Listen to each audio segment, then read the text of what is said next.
What's up, guys? This is Sam. This is Jack. As you know, most of our electric tutorials are 2 guitars, and the reason we do that is because there are so many parts that it's almost impossible to cover every part on one guitar. And we have a lot of you guys asking, hey, well, what if there's just one guitar? Because I can't play both parts.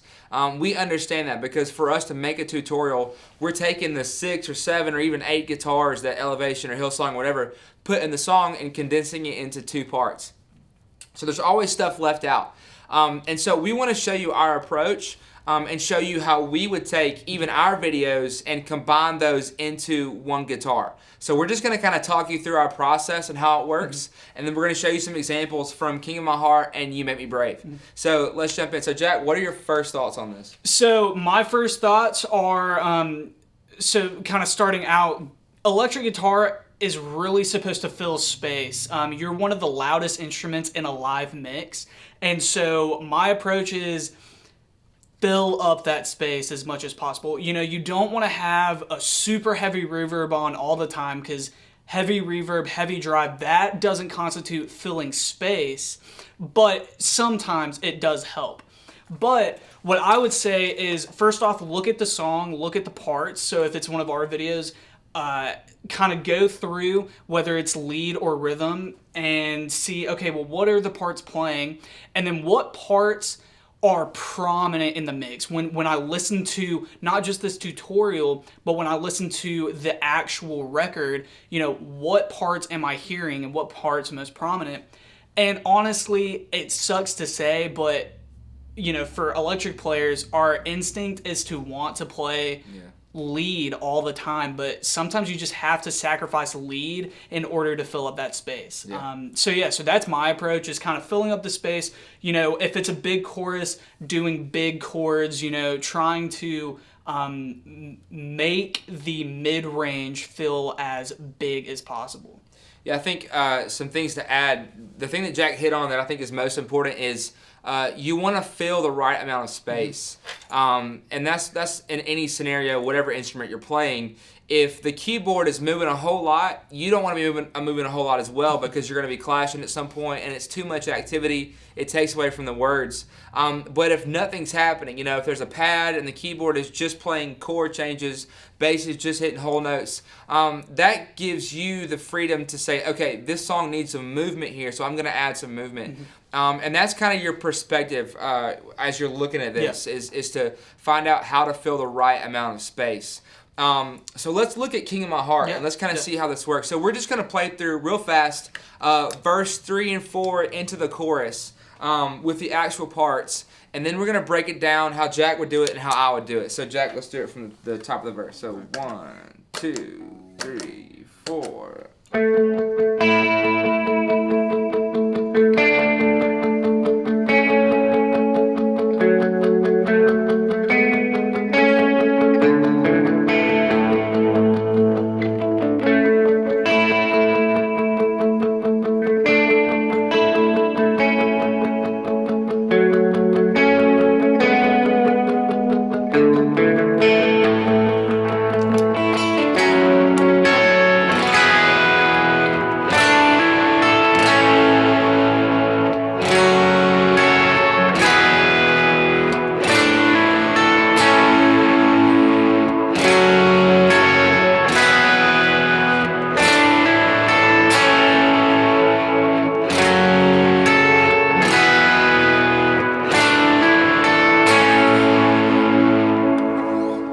So how would you take those 2 parts and put those into one if you're the only electric? Cool, yeah. So we're talking about verse 3 and verse 4, and that's really where it starts driving. And so to help drive the song, I start with kind of a driving picking pattern. So I'm kind of, you know, Sam's droning the 1 for the most part of the bridge or of the verse. And so what I would do is I would drone the 1, but kind of up high. So this is what that would sound like.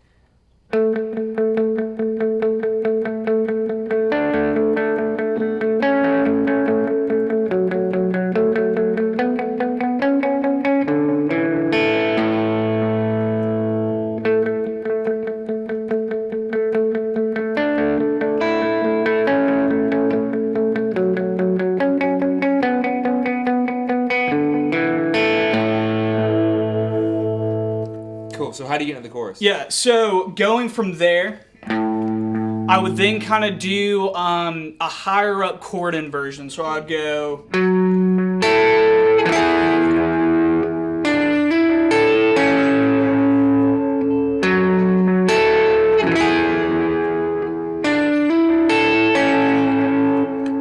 So the real reason that I do stuff like that is I'm still having the lead, verse part in there, but I have the driving rhythm from the rhythm guitar. But then when I go into the chorus, I'm incorporating chords. They're different inversions, but they're still the chords. And then I'm also getting the lead in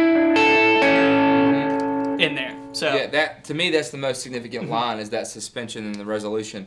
And as you can see, he's basically playing the lead line, the lead part. He's just adding that extra E chord right there after he goes. And so that's going to fill more space, and I think that's a killer approach. And one thing I do have to say is for me, capoing too, just kind of when I get big, having the room to do a big massive G helps me a lot, but I know that Sam is a little different. So Sam, what is your approach? Yeah, so I'm gonna keep my capo off, just like I did in the tutorial. My approach is in the verses is very similar to Jack's, and I'll say this: in verse 1 and 2, I'm gonna play the lead part. So I'm gonna go.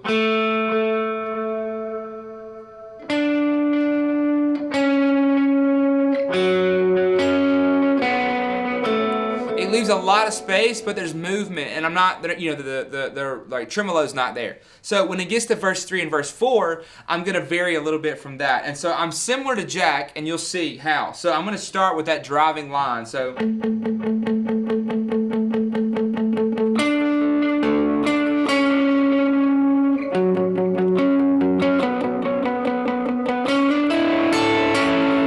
So where Jack goes down to. I'm actually going up. That's where I would naturally go if I'm on the electric, because I'm thinking, okay, keys are covering down here, and so is bass. So I'm gonna be doing. So that's how I'm different. But and as you could tell, when it comes to the bass notes, I'm driving the 1, and then I'm thinking single note, let it be spacious, and then bass note 6.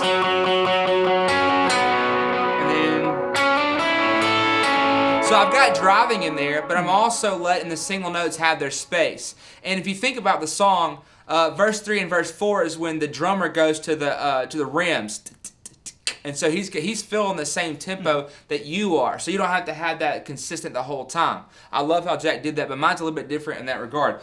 When we go to the chorus, I'm actually going to go to my regular chord, so F sharp minor, go to my E5, and here's where I'm going to be different. I'm going to play my open D string for my bass note, and then I'm going to resolve to an A chord here. So in context, it'd be 1, 2, 3, 4.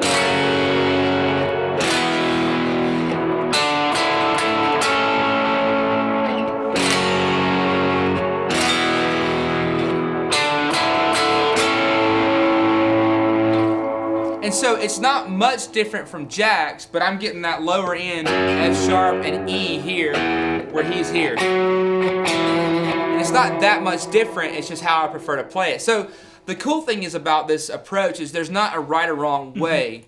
Obviously if you hit a wrong chord, that's a wrong way. But it's all about filling space. Because, we all take musical freedom when we're playing these songs. We don't always play the record verbatim. It's a great place to start.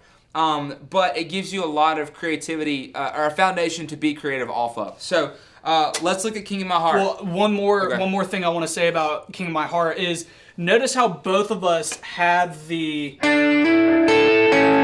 Notice how both of us had that line in there, and that was because when we listened to the song, that's the most prominent line in the verse. And so what we're doing, like I said earlier, is we're looking for those prominent lines, whether it's a rhythm part or whether it's lead, so that we can accent those in the playing. So, yeah. If you listen to the actual record of the song, the MP3, there are going to be parts that poke out. And if that's what you hear, go to that part. Because if it's that loud in the mix, it's going to cut through and add to the mix. And honestly, that's what people's ears are going to be listening for. Yep. So, okay, so You Make Me Brave. So Yep. let's play. I hope I remember this. The chorus. Okay. Yeah. So we're going to play the actual parts, so you can see how that goes. So here we go. So 1, 2, 3, 4.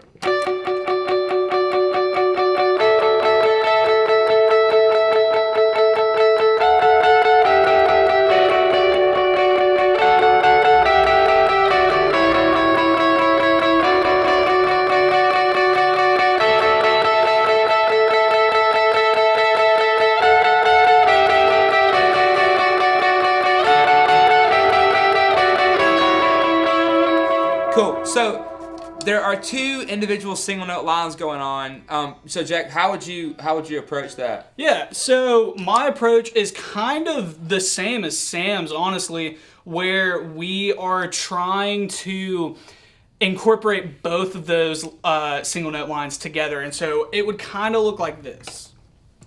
So, yeah. So.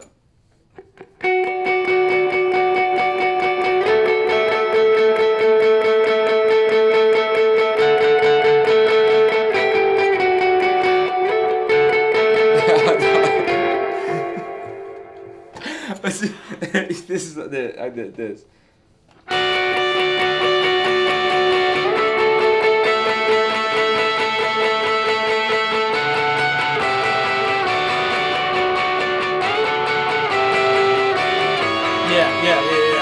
so that part. So basically what we're doing is we're playing the single note lines together. And so they're just basically outlining the chord. So you've got and then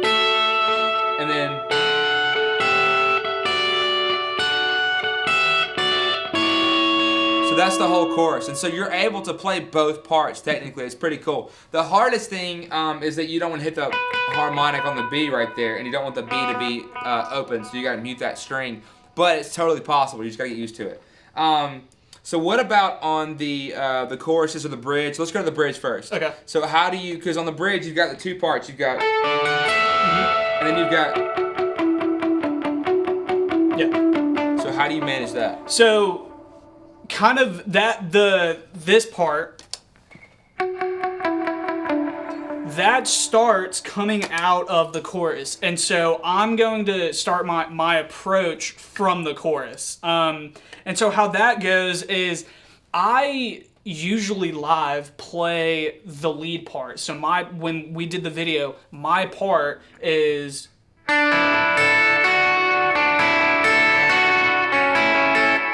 And so I usually do that for the chorus, and then coming out of it, going into the part that Sam was playing earlier, it goes, for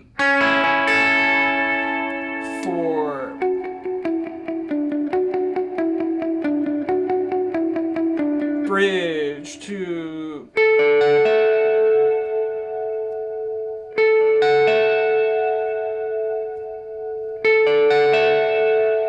So he used that line, the walk down. yeah. In the kind of the interlude between the chorus and the bridge. It's like a transition almost. Yeah. So what happens the rest of the bridge? Do you keep playing the same line? No, or what? yeah. So the rest of the bridge, I start building. So once the drums kind of start driving, I'm still kind of playing the up high shapes, but I'm driving them now. So instead of picking them, so this is what that would sound like.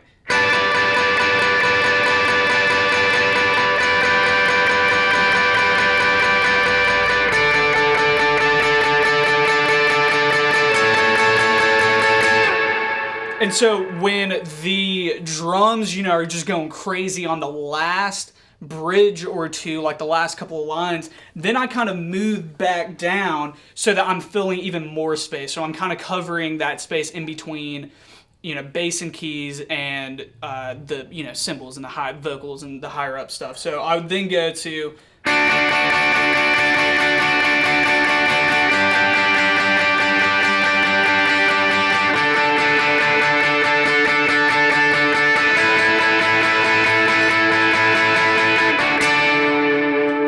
stuff like that. So it's still driving, it's still building, and I add on, heavier drive, but I'm still, playing a lead rhythm hybrid type of part. So where you're not just playing chords. Cool. So for me, I know the very first chorus is just that line, where it's that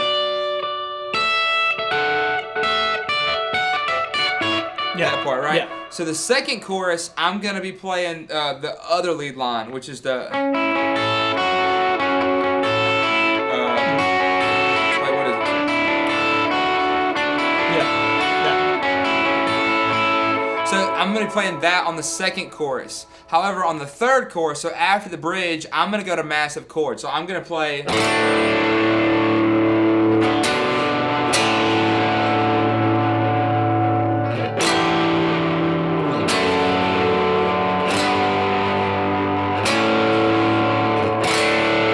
I feel like for me that's going to fill the most space. And I may go to a driving rhythm.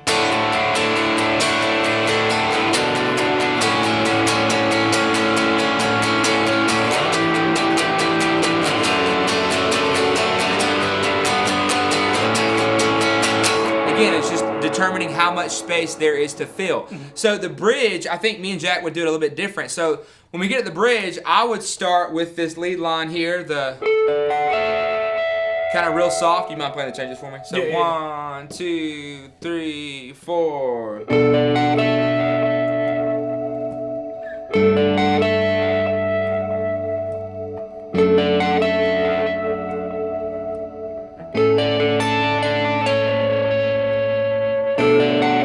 So while it's down, that's the part I'm gonna play. However, when it really starts to build, like the last two times with the bridge, this is what I'm gonna play. So here we go. 1, 2, 3, 4.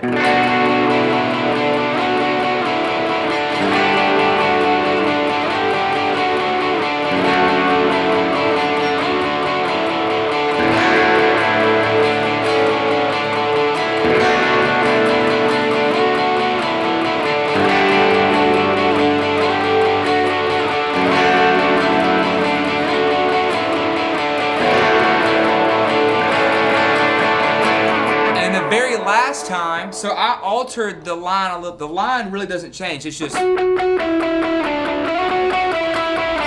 that's it. But I added the G on the G chord, so I'm going. It's just a personal flavor. I'm also droning this D string the whole time. So.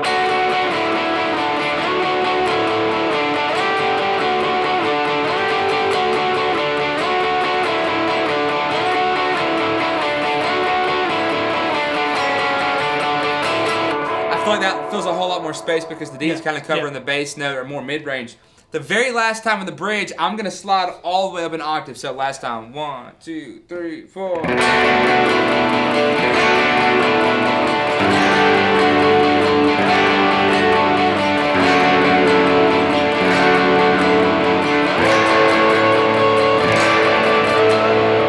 then there's a down chorus. So I'm going to go to a really ambient, sound and kind of swell. That kind of thing, and fill the space, And then the big chorus after that is when I'm playing the massive chords. So those are two songs where we have tutorials, and so, we know that's a big question. It's like, what do I do if I'm the only electric?